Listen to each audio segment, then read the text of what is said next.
फैसला आपके सामने रखना चाहूँगा।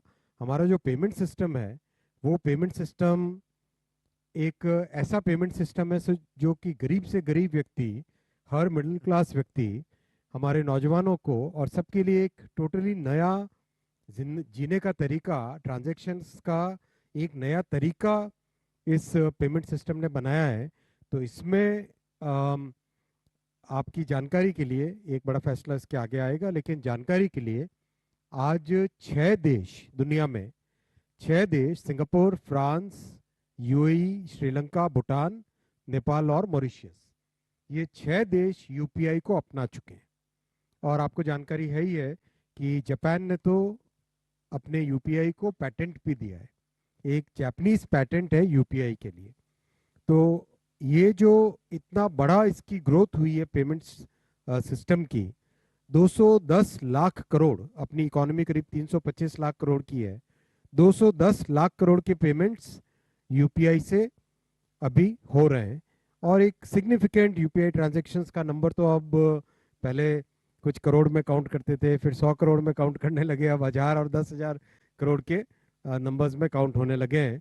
तो इस पूरे प्रोसेस को कैसे हमारे यूजर्स पे, कस्टमर्स पे कोई भार ना पड़े, इसीलिए आपको ध्यान होगा 2020-21 के बाद में से यूपीआई में एक नया सिस्टम चालू किया गया था, जिसमें to make sure that the customers don't have to pay any MDR और the small merchants don't have to pay any MDR, एक गवर्नमेंट की ये जो पूरा स्ट्रक्चर है, ये स्ट्रक्चर आप सब जानते ही होंगे।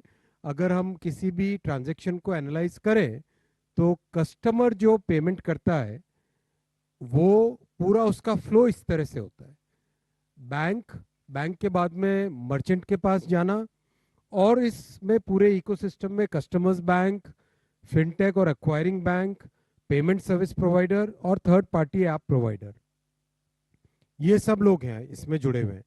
तो इसमें जब जुड़ते हैं इतने बड़े इकोसिस्टम में, इस सब की एक कॉस्ट होती है। हर कोई अपने अपने कंप्यूटर सिस्टम्स रखता है, हर कोई अपने अपने एक पूरा साइबर सिक्योरिटी वगैरह वगैरह सब सिस्टम्स को अपडेट करना, सिस्टम्स को ऑपरेट करना, उस सब की कॉस्ट आती है। वो कॉस्ट कस्टमर पे नहीं पड़े, इस भावना के साथ प्रधानमंत्री श्री नरेंद्र मोदी जी ने 2020-21 से एक स्पेशल स्कीम चलाकर एमडीआर की कॉस्ट न पड़े कस्टमर्स पे, वो एक सिस्टम बनाया है। उस सिस्टम के चलते इतने जितने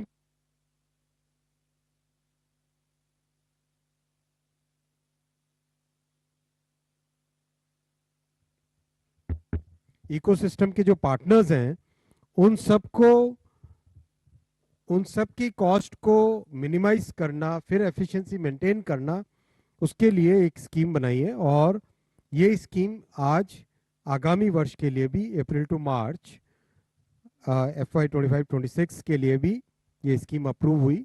1500 करोड़ रुपीस की ये स्कीम है।